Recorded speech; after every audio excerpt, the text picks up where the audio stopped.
Au bout d'un an, vous avez ici donc les membres des condamnés, ils sont là. Vous avez ici avec les lunettes noires Göring.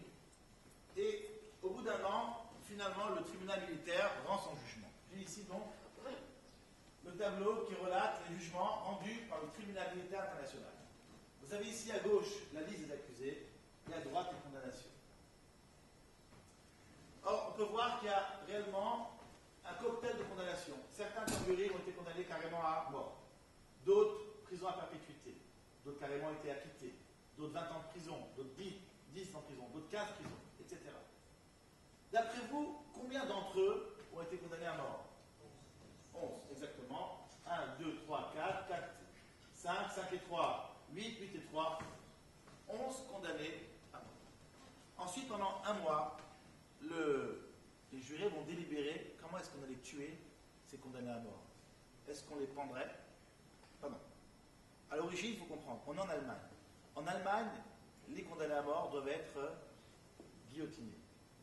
Et si toutefois, on ne considère pas le fait qu'on soit en Allemagne, mais que ce soit un tribunal militaire, alors le tribunal militaire international avait l'habitude de fusiller ces condamnés à mort. Donc de deux choses une, on aurait dû soit les fusiller, soit les guillotiner. Dans tous les cas, pas les pendre. Et voilà que justement, qu'est-ce que décide le tribunal? On va les pendre.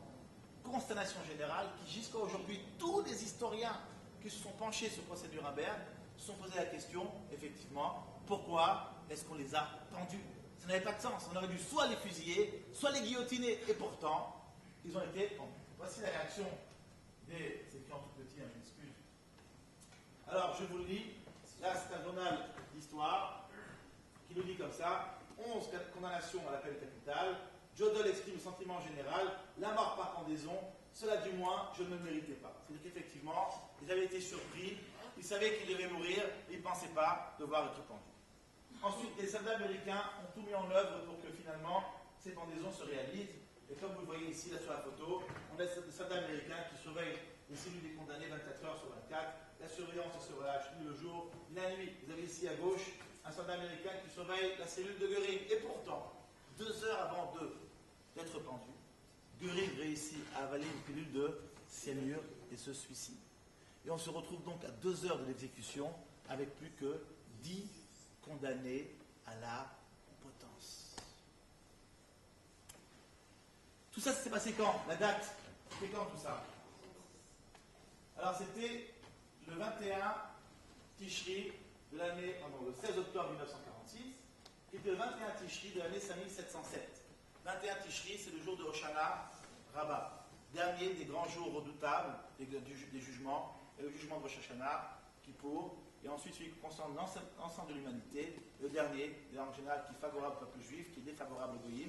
Comme le Midrash dit que ce jour-là, les anges crient et disent que Israël nitzru, Israël nitzru, Israël, c'est que le peuple juif a gagné. Tout ça, c'est Hoshana Rabbah, et c'est plutôt un mauvais jour pour les deux. Effectivement, donc 21 Tishri de l'année 5707. Alors, comment est-ce qu'on écrit 5707 en hébreu? Sachant qu'en hébreu, dans la date hébraïque, on n'écrit jamais les millénaires. On écrit toujours les centaines, les dizaines et les unités. Par exemple, cette année, on est en 5767, on écrit Tav, Shin, Samer, Zayin. D'accord? C'est uniquement les centaines, les dizaines, les unités. Donc, selon ça, 5707, on n'écrit que 707. Et comment est-ce qu'on écrit 707?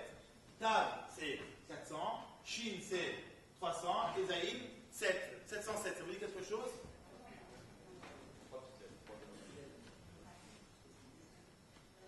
Dans l'ordre.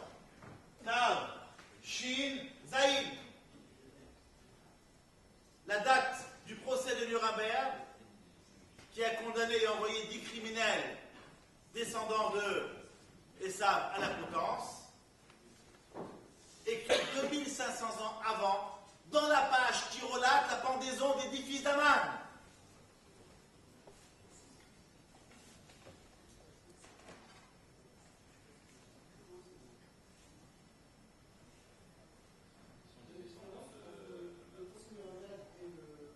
Il y a beaucoup de différences. Là, pour l'instant, on trouve les similitudes.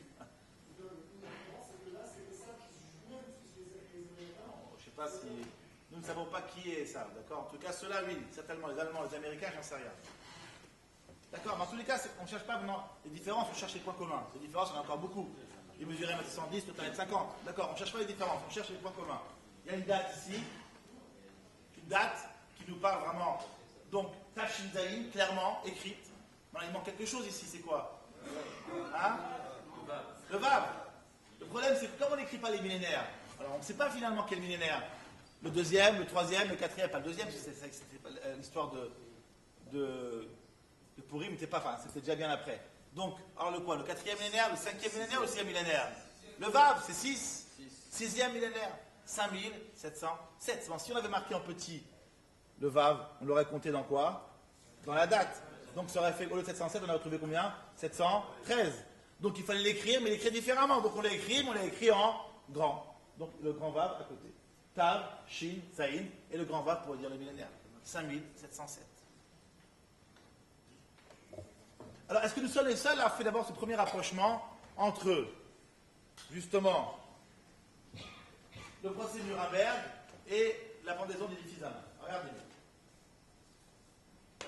J'ai ici une traduction du Newsweek de l'époque qui ramène les dernières déclarations des pendus juste avant d'être exécutés.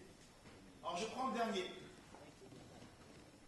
Seul Julius Streicher s'en alla sans dignité. Il fallut le pousser sur le plancher, les yeux hagards et hurlant « Hey Hitler !» En montant les marches, il s'écria « Et maintenant, je vais à Dieu. » C'est bien. Vous savez où il partait. Il regarda fixement les témoins qui étaient en face de la potence et cria. Et quels vont être les deux derniers mots prononcés par un criminel nazi? Dans exactement 30 secondes, il sera mort. Qu'est-ce qu'il aurait dû dire? Je regrette pas. Au revoir ma femme, au revoir les enfants. Vive l'Allemagne, tout ce qu'on peut imaginer, sauf ces deux mots-là.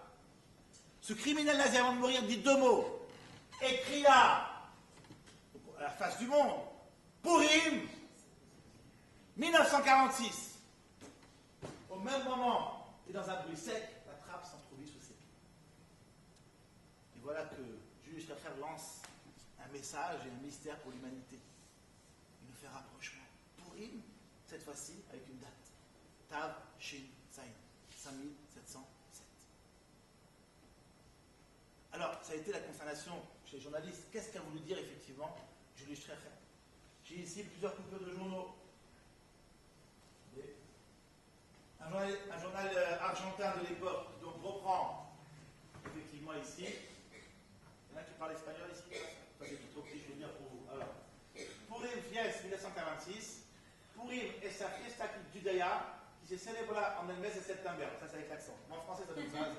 Purim est la fête juive qui se célèbre au mois de septembre. Vous connaissez vous Purim en septembre? J'ai cherché, je n'ai pas trouvé. Bon. Pétition trompée, Purim, qui Purim, c'est presque la même chose. Hein, presque. Ok, donc ça c'est les Argentins, on ne peut pas trop non plus attendre les Argentins. Alors les Français, François de l'époque. Regardez bien. Alors, voilà. Je ne sais même pas comment c'est petit. En plus c'est un peu petit. En tout cas, il s'écria, les yeux brûlants de colère, Purim 1946, c'est-à-dire Carnaval juif 1946. Carnaval juif. C'est ce qu'ils ont trouvé. Donc effectivement, le mystère était total. Personne n'a vraiment su l'expliquer pourquoi. Est-ce que Julius Streicher, avant de mourir, nous dit pour 1946? Nous, a priori déjà, on a une première idée. Pourquoi est-ce qu'il a dit pour 1946? Mais est-ce que c'est le seul lien qu'on a entre la pendaison d'édifice d'Aman, donc l'histoire de Purim, et le procès de Nuremberg? Alors, je vais montrer encore quelques autres points. Vous savez que Göring avait une fâcheuse habitude. Alors, Göring adorait se travestir en romain et en femme. Il faut savoir, vous ne saviez pas? Non, enfin, ceux qui ont étudié l'histoire de Nuremberg, enfin la Seconde Guerre mondiale, il y a un livre en femme et en romain. C'était la fâcheuse habitude de Göring. Ils l'ont annoncé à Pink TV. Tu ne sais pas? C'est Vincent McDoom qui l'a dit. D'accord. Or, vous savez que Aman avait 10 fils, mais il avait aussi une fille. Et comment est-ce qu'elle est morte, la fille d'Aman? Elle s'est donc suicidée. C'est quand même incroyable de voir que la fille de Haman se suicide et que la fille du groupe des 11, celle qui se déguisait en fille, c'est-à-dire Göring, se suicide. Donc 10 pendus, un suicidé, enfin une suicidée, 10 pendus, une suicidée. Donc on a d'un côté l'édifice d'Aman, on a la fille d'Aman, qui nous manque dans l'affaire? Aman, Aman c'est qui? C'est bien, on a trouvé Hitler, regardez bien.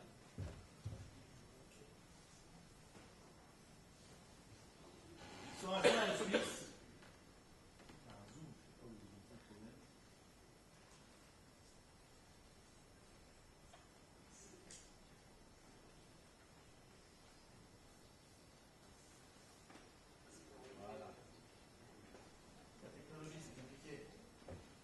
regardez bien, un journal suisse nous dit comme ça. Le Jewish Chronicle de Londres affirme que les droits d'auteur d'Adolf Hitler reposeraient sur un compte suisse de l'UBS qui à Berne aurait été ouvert au nom de Max Amann. Les droits d'auteur de Hitler, Hitler pour mettre son argent de son livre Mein Kampf qu'il a gagné, il a donc ouvert un compte il y a très longtemps, bien avant la Seconde Guerre mondiale, avec un ami qu'il avait connu en prison lors du putsch où Hitler avait dû être emprisonné. Et cet ami-là s'appelait comment? Max Amann. Et il lui a demandé donc son nom, donc il a emprunté son nom pour pouvoir mettre son argent sans qu'on puisse repérer que c'est l'argent d'Hitler, et il a déposé l'argent qu'il gagnait des droits d'auteur.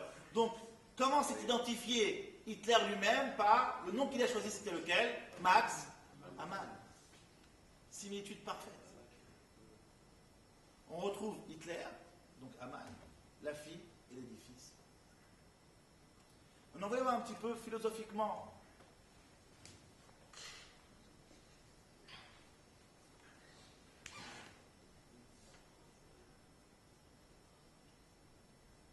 Regardez bien. On va voir un petit peu les points communs entre les différents descendants de Esav. On reprend d'abord ici Hitler, dans la discussion qu'il avait avec Rothschild. Regardez ce qu'il nous dit Hitler. Oui, nous sommes des barbares, c'est bien, vous en avez conscience. Nous en sommes fiers, c'est moins bien. Je délivre les hommes des liens de l'esprit, des tourments corrompus, et acquisition de cette vue de l'esprit qu'on appelle conscience morale. Car le judaïsme a imposé aux hommes deux mutilations, celle du corps par la circoncision et celle de l'âme par la conscience morale, qui n'est rien d'autre qu'une invention juive. La guerre pour la domination du monde, écoutez bien cette phrase, elle est terrible. Toute la guerre mondiale, les 50 millions de tués, tout ça, voilà, la domination du monde n'existe qu'entre nous et leur camp, entre les Allemands et les Juifs. Tout le reste n'est qu'illusion.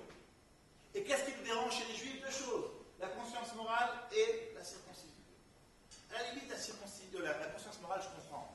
On n'a jamais aimé les objecteurs de conscience. Vous savez, ces religieux qui sont là avec leur barbe et leur chapeau, à nous rappeler toujours ce qu'il faut faire et ce qu'il ne faut pas faire. On n'aime pas. On préfère toujours essayer d'oublier, de passer au travers.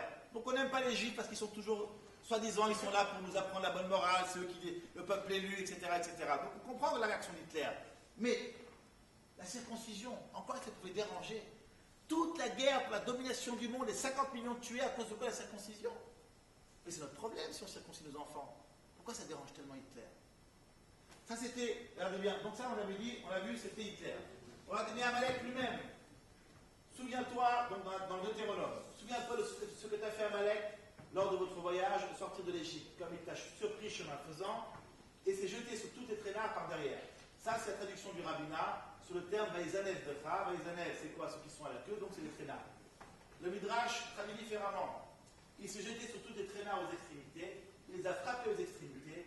Ce qu'a dit Rabbi Hanina Betraka, que faisaient les Amalicites? Ils coupaient les circoncisions d'Israël et les jetaient vers le ciel en disant: tiens, prends ce que tu as choisi. De nouveau, à quoi s'attaque ici Amalek? À la circoncision. Donc c'est quoi? La sainteté du peuple juif, sa spiritualité. Très bien. Autre.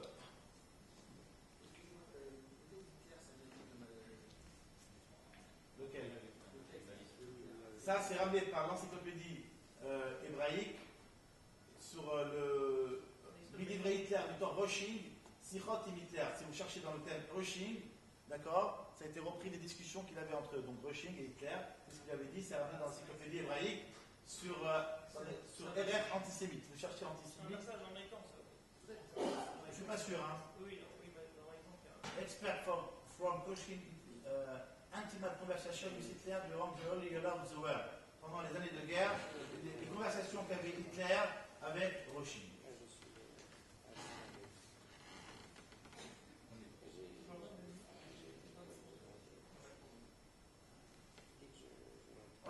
rappelez-vous ce terme-là. Vous vous rappelez, je ramène en arrière, détruire, exterminer et anéantir. Vous vous souvenez? Voilà celui-là.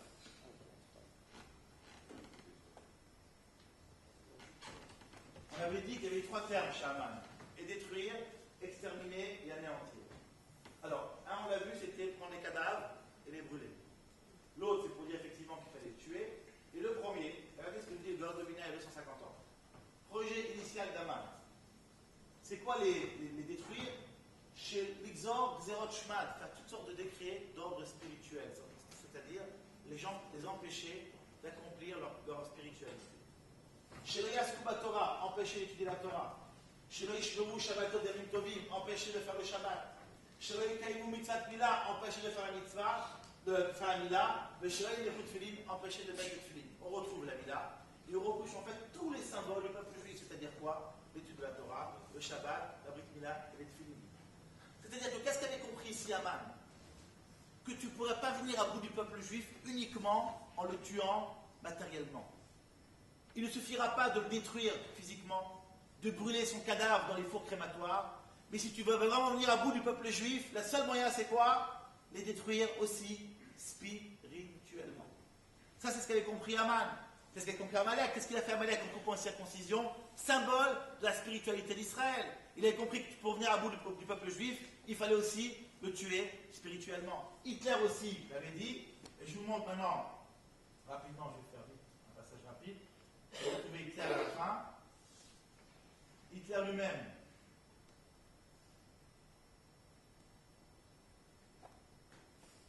Regardez bien. Un de ses généraux s'appelait Eckhart. Concernant l'ordre du 25 octobre 1940, le bureau de la sécurité du Reich m'a communiqué la chose suivante. Étant donné que les possibilités d'immigration des Juifs hors des frontières du Halbreich, des districts de l'Est, du Marais et de la Bohème, sont déjà limitées, et la demande du maréchal Durach est encore diminuée, je demande de refuser toute demande d'émigration.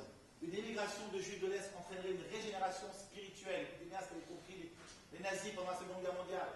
Qu'une émigration des Juifs de l'Est entraînerait une régénération spirituelle et durable du judaïsme mondial. Car de par leur approche religieuse orthodoxe, les Juifs de l'Est possèdent la majorité des rabbins et enseignants de Talmud qui, selon leur propre témoignage, sont demandés par les organisations juives agissant aux États-Unis. De plus, chaque Juif orthodoxe de l'Est apporte un renfort important à ces organisations juives américaines de leur lutte constante pour le renouvellement spirituel du judaïsme américain. C'est pourquoi je demande aussi de refuser tout droit de passage et en pourvu d'obtention d'un visa de la part d'un consulat étranger dans le Reich. Qu'est-ce qu'avait compris maintenant Hitler? Que de nouveau, il ne pourrait pas venir à bout du peuple juif. La solution finale inclut dans sa solution non seulement une destruction physique, mais aussi une destruction spirituelle. Parce que les nazis, Haman et Hitler avaient compris que tant qu'il y aurait un juif religieux, ça pourrait assurer la pérennité du peuple, la régénération spirituelle. Vous savez, ces rabbins, eh ben, c'est eux qui assurent la régénération spirituelle du peuple. Tous l'ont compris. Qui sont les seuls qui ne l'ont pas compris? Quelqu'un a dit à voix basse. Il faut le dire à voix haute. C'est vrai qu'on a honte. Les seuls qui ne l'ont pas compris, c'est qui? Est-ce que quelqu'un aujourd'hui nous empêche de faire le Shabbat? Est-ce que quelqu'un aujourd'hui nous interdit de faire la Brit Mila? Est-ce que quelqu'un aujourd'hui nous empêche d'étudier la Torah? Je crois qu'on n'a jamais vécu une histoire dans toute notre histoire, dans notre exil, une époque où on a autant pu, on était aussi libre de pouvoir, autant qu'on veut, accomplir toutes les mitzvot. Tout a été créé, tout nous favorise la possibilité de les faire dans toute leur largeur. Tout. Aujourd'hui, tu rentres sur Internet, au lieu de taper, je ne sais pas moi, eBay, tu tapes Torah.com et tu peux l'étudier pendant 40 000 ans sans t'arrêter. Tu as des vidéos, des conférences qui sont filmées, vous voyez, et tu as les disques, le Rav Chetrit, le Rav Chaya, dans toutes les langues, dans tous les pays, le Talmud, les cours d'Halakha, les cours, autant que tu veux. Tu rentres dans la voiture, tu mets ton MP3, tu peux mettre comme ça 80 gigas de cours. Ça fait bien, ça en fait un machin. Dans la rue, tu mets ton machin comme ça là, allez, 80 ici, 80, 160 gigas de cours. Le Talmud commenté, ce que vous voulez Halakha. Jamais aucune époque on a pu autant étudier la Torah qu'aujourd'hui. Et même nos ennemis ont compris que tu ne pourras pas venir à bout du peuple tant que tu n'as pas venu à bout de sa religion. Donc ça montre bien que sa vitalité, sa potion magique, comme je dis toujours, la potion magique, celle de Goscinny, d'accord, vous savez qu'il a vraiment été inspiré du peuple juif, c'est la Torah, sa spiritualité. Et que finalement, d'ailleurs, on l'a vu, Qu'est-ce qui se passe toujours après les guerres? Il suffit que tu aies laissé un rabbin en vie, qu'est-ce qu'il fera après la guerre? Il revient avec son bâton, il toque à ta porte. Excusez-moi, je ramasse d'argent, je vais faire encore une yeshiva. Aouda, l'histoire recommence. Et vas-y, on y remet. Il y a encore un magasin cachère, il y a encore une boucherie, et après une école juive, et un cheder, et le rabbin tel, et une communauté, et après on arrive, on voit une arabe, des yeshivot, après on dit oh, combien de yeshivot, combien de synagogues, combien d'écoles de Torah, et combien de...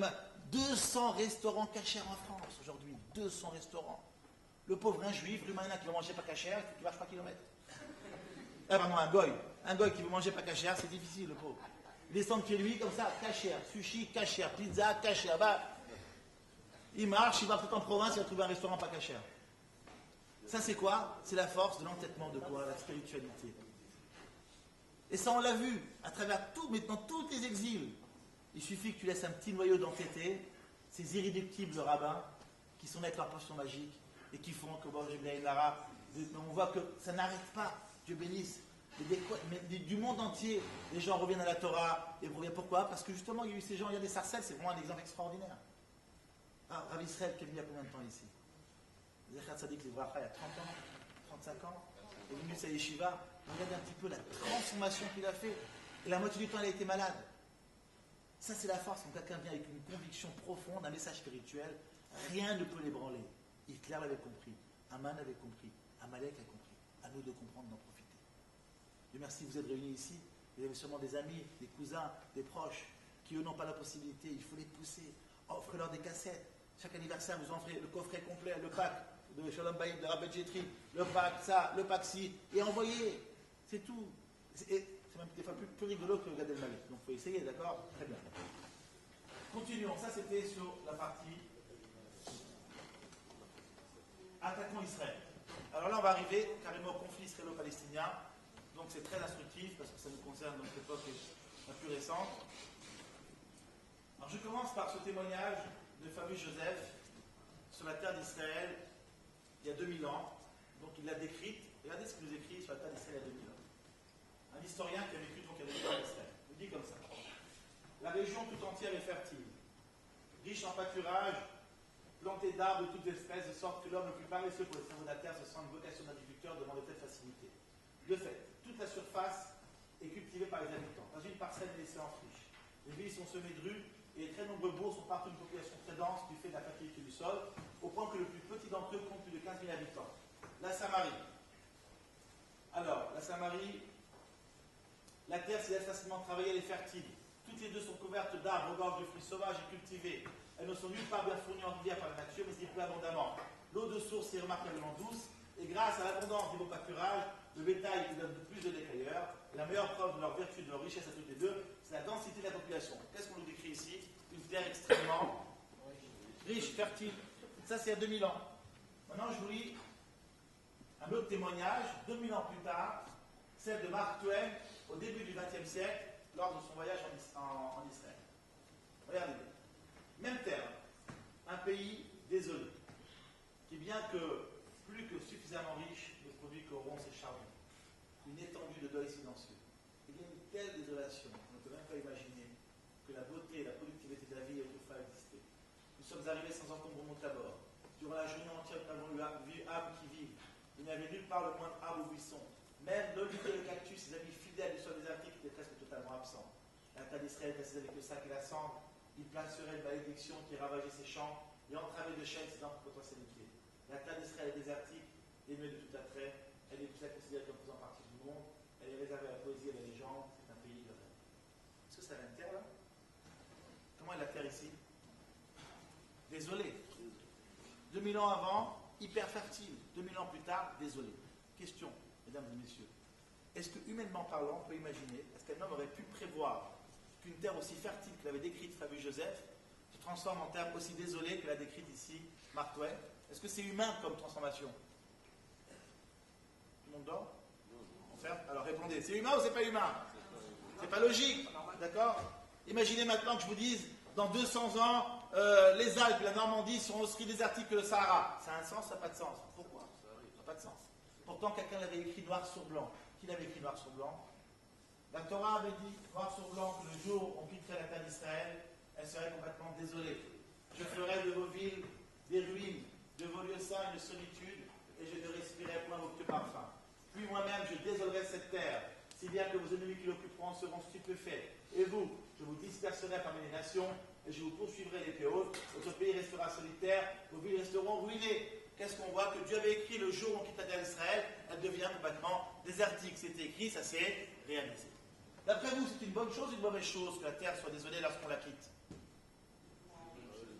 Pourquoi c'est une bonne chose?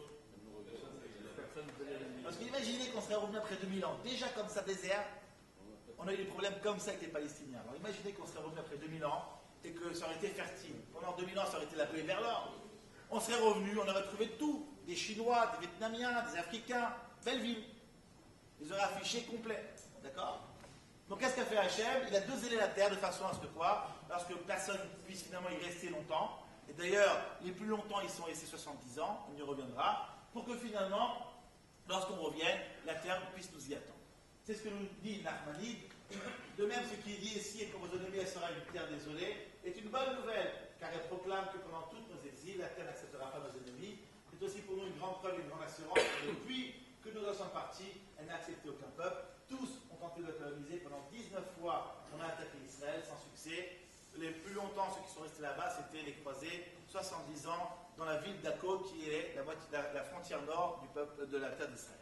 Donc, effectivement, c'est une bonne chose. Malgré tout, le peuple juif revient sur sa terre. Vous avez ici une carte qui relate les différents retours du peuple juif sur la terre d'Israël. Une seconde, je marche arrière. Regardez bien. Excusez-moi. Oui. Ça s'applique quand il n'y a plus aucun juif en Israël, ou alors ça s'applique quand un Palestinien est propriétaire d'une parcelle de terre. On y arrivera tout de suite, d'accord? Très bien. Alors vous avez ici les différents retours du peuple juif sur la terre d'Israël depuis, enfin, on va dire au XXe siècle. Et vous remarquerez ici, avec les flèches, que les juifs proviennent des 4 coins du monde. Vous avez ici des juifs qui sont venus d'Afghanistan. Là, il y a des juifs d'Iran, d'Irak, de Turquie, d'Allemagne, de Pologne, de Tchécoslovaquie, de Suisse, d'Espagne, du Maroc, d'Algérie, de Libye. On a eu l'alien noir d'Éthiopie, rouge de Russie. Les juifs proviennent du monde entier. Question, mesdames et messieurs. Est-ce que vous pouvez imaginer qu'un peuple dispersé aux 4 coins du monde durant plus de 2000 ans se rappelle en même temps, au même moment, de 3 choses. 1, nous sommes juifs. 2, nous avons un pays qui s'appelle Israël. Et 3, c'est maintenant le moment de revenir. Aux 4 coins du monde, ils ne communiquent pas entre eux. Depuis 2000 ans, ils ont été exilés. Imaginez, je ne sais pas moi, un Français qui a été exilé en Écosse il y a 2000 ans. Comment il est aujourd'hui? Non, il est en jupe, d'accord? Et il joue de la cornemuse et il boit du whisky, d'accord? Très bien. Il a oublié 2000 ans après qu'il est français. 2000 années! Ah, il y a 2000 ans, moi, Scottish, moi, French. Ils s'en foutent complètement. Mais là, on ne parle pas d'un juif. On ne parle pas de 10 juifs, on parle des juifs du monde entier. Des 4 coins du monde. Est-ce que c'était, on pouvait imaginer, est-ce que c'était humain d'imaginer qu'au même moment, tous les juifs du monde se disent, c'est maintenant le moment de revenir. Je suis juif, j'ai une terre qui s'appelle Israël, et c'est maintenant le moment de revenir. Regardez, même les juifs français, pendant un certain temps, ils ont hésité. Paf, Hachem fait un petit vent d'antisémitisme, grosse panique, paf, 30 000 juifs qui partent. Fuite des capitaux, d'accord? Quand Hachem veut, un petit événement, et paf, ça se déclenche.